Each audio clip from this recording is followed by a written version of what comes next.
An airline can have the best planes and technology, but without motivated people, it cannot fly. For Qantas, the real turbulence today isn't in the sky, it's within its own workforce. Hi, I'm Hauran, presenting our analysis of Qantas Airlines with my teammates Huijian, Kelly, Bao, and Kate. Before we discuss the problem, let's first look at some background about Qantas. Qantas is one of the most iconic airlines in the world. Its vision is to represent Australian values on a global stage, building strong customer loyalty, and maintain leadership in safety, service, and innovation. Qantas also has a wide range of stakeholders. Internally, the key groups include employees as well as shareholders and board management. Externally, the airline must also consider local communities, the media, and government regulators. This background sets the stage for why Qantas' current issues are so significant. When a company's vision is about safety, service, and representing national values, but employees lose trust in leadership. Next. So the main problem our group has identified is a decline in employee motivation, which is being driven by eroding trust in leadership decision making. So, what do we mean by motivation in this context? Motivation refers to the psychological forces that initiate, direct, and sustain goal-oriented behavior. In other words, it explains why employees choose to engage in their work, how much effort they put in, and whatever they persist when challenges arise. There are three key components of motivation. First, activation. This is the spark to start a behavior, like when an employee decides to volunteer for a new project. Second, persistent is the ability to continue working despite obstacles, such as handling operational challenges or flight schedules. And finally, intensity. This is the level of energy and focus an employee puts into their work. Motivation can be divided into two main types. The intrinsic motivation comes from the individual. This includes things like autonomy, purpose, satisfaction, and feeling valued. On the other hand, extrinsic motivation is driven by external incentives such as pay, rewards, or even fear of punishment. So, why does motivation matter for internal employees? First, it increases engagement, boosts productivity and performance, and creates a positive company culture. Without motivation, employees will be burned out and might cause mental health issues because of the big workload, and therefore the turnover rate might be high. Without motivation, Qantas also risks disengagement, declining service quality, and long-term reputational damage. So we come to the problem page. There are three different problems which is Qantas experiencing now. The first one is illegal sacking and outsourcing employees. 2,400 jobs cut off by outsourcing ground, heading at 11 airports to save 100 million a year. And Qantas Day diminishes workplace stability and long-term career prospects. And they are experiencing staff shortage. There are over half of 20 new hire quit on their first day, within 7 remaining by weekend. We can see the evidence from the right side. The employee, they're suffering depression due to increase of the workload, and they're having very low compensation. And this is the second main issue that Qantas experiencing now. They are having unfair leadership reward system. Their former CEO has received millions in bonus while employees losing their job due to cost cutting. And they are lacking transparency in reward system. And the employee just having millions of questions regarding to the decision made by the board meeting. We can use Herzberg's two-factor theory to explain the first two problems. This theory separates the drivers of employee satisfaction into two categories, which are the hygiene factors and the motivator factors. So firstly, the motivator factors are also known as satisfiers. They are the factors that lead to motivation and job satisfaction. They fulfill the need for self-actualization by providing employees with a sense of purpose and accomplishment.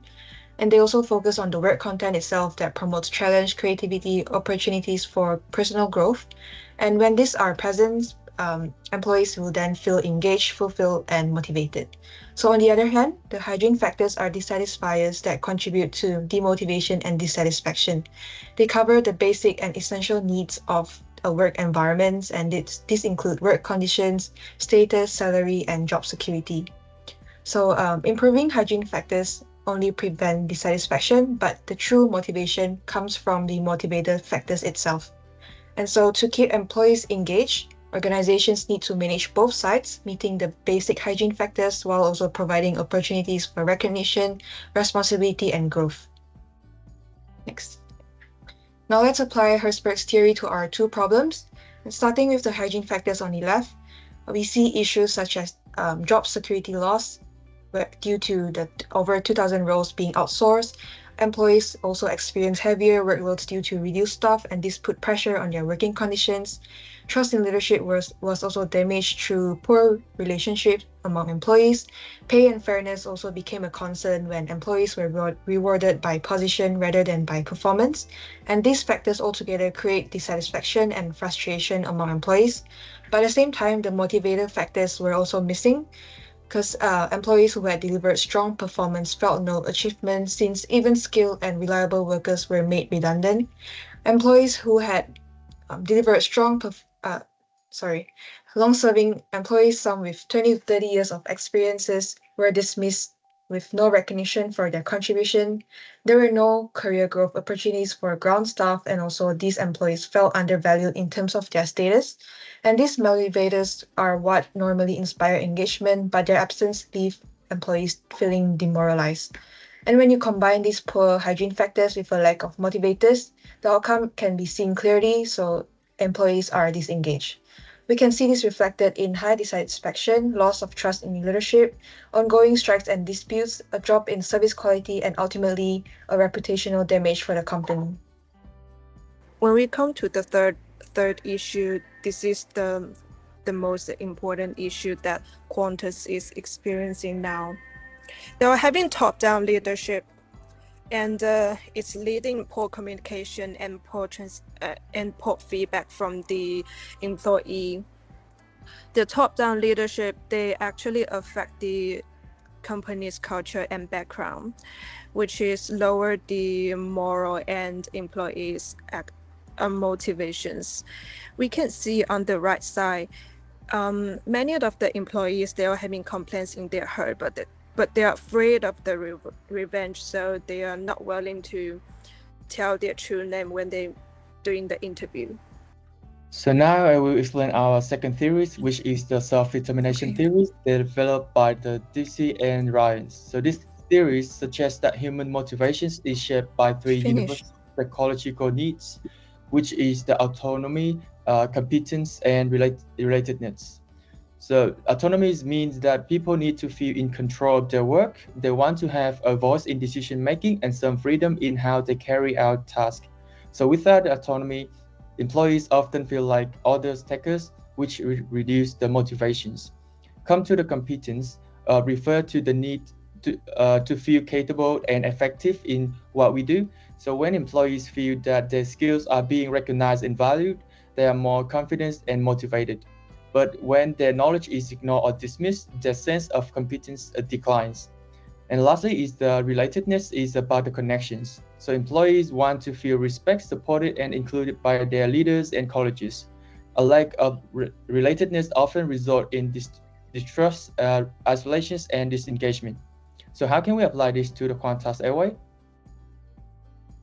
So starting with the autonomies, under the top-down leadership style from CEO Alan Joyce, employees had very little say in the decisions. They were treated more like followers who had to take orders rather than contributors. So this lack of autonomy left staff powerless and unmotivated. Moving to the competence, so many frontline employees felt that their knowledge and practical experience weren't valued. When management ignored their input on operations or customer service, It undermines their sense of competence. Over time, workers lost confidence and began disengaged from their jobs. Finally, relatedness. The relations between leaderships and staff become strained with the widespread outsourcing, layoff, and the lack of consultants. Employees felt disrespect and unsupported. This weakened the trust, damaged relational bonds, which lead to strike and industrial disputes. So now we will look at how other airlines applies motivation theories in practice. First is about the Delta Airlines had 4 consecutive years of salary increases and also introduced a profit sharing day where employees receive bonuses on Valentine's Day. From a Habsburg perspective, the clear salaries and rewards act as hygiene factors that reduce dissatisfactions, while the profit sharing provides recognitions as a motivator. For self-determination theories, collective profit sharing celebrates more, make employees feel valued and connected, which fulfill of their need for relatedness. Second is the Southwest Airlines was ranked number 1 in both customer and employee satisfactions. However, it recently had to lay off for the first time in its history. From Habsburg view, this undermined the job securities, which reached employees that dissatisfactions, but trust and pride in the organization still serve as a strong motivators by reinforcing the recognitions. From the self-determinations angle, the Southwest's long-lasting reputation for reliability and its staff training program help employees build pride in their skills, meeting the needs for the competence. Finally, the Singapore Airlines offer one of the highest profit-sharing bonuses in the industry, combined with the training program. This ensures the stable income and contribution and continuous developments, which, according to the Habsburg's hygiene factors, reducing the dissatisfactions. At the same time, recognition through the profit sharing foster a high performance culture. So from the self-determination perspective, this career pathway and performance-based reward allow employees to feel the sense of autonomy and ownership of results. So how we talk about the recommendation? Based on our analysis of Habsburg's 2-factor theory and self-determination theory, we can see that Qantas's leadership practices have negatively affected employee motivation. To address these issues, we propose 3 key recommendations. First, Qantas needs shared governance with unions and employee representatives. This would ensure that future restructuring or policy changes are transparent, legal, and participatory. In practice, this empowers staff, gives them a stronger voice in decision-making, and helps rebuild trust that was lost during the illegal outsourcing case. Second, Qantas should establish a continuous feedback culture. This means using anonymous feedback channels and surveys that employees can trust. Most importantly, leaders must act visibly on this feedback. Both of these recommendations restore employee autonomy and relatedness, addressing self-determination theory. Finally, Qantas must implement a transparent performance reward system. Right now, executive bonuses create resentment because they seem to not care about employee well-being. We recommend making reward criteria public and tied not only to financial KPIs, but also to employee engagement and satisfaction. This responds directly to Habsburg's hygiene and motivator factors by increasing fairness and recognition. To conclude, Qantas's declining employee motivation is not just a people problem, it is an organizational risk. The illegal sackings, top-down leadership culture, and unfair reward systems have collectively eroded trust and demotivated employees. We explained why this problem matters by showing its direct impact on employee engagement, morale, and overall organizational performance. Habsburg's and self-determination theories explain why these issues cut so deeply into motivation. Employees have lost autonomy, recognition, and fairness. We then pitched clear recommendations to show how Qantas can restore trust and employee motivation. This includes shared governance, continuous feedback, and transparent reward systems. Ultimately, Qantas must put its people back at the center of decision-making. Only when employees feel valued and motivated will the airline be able to regain its reputation. Thank you.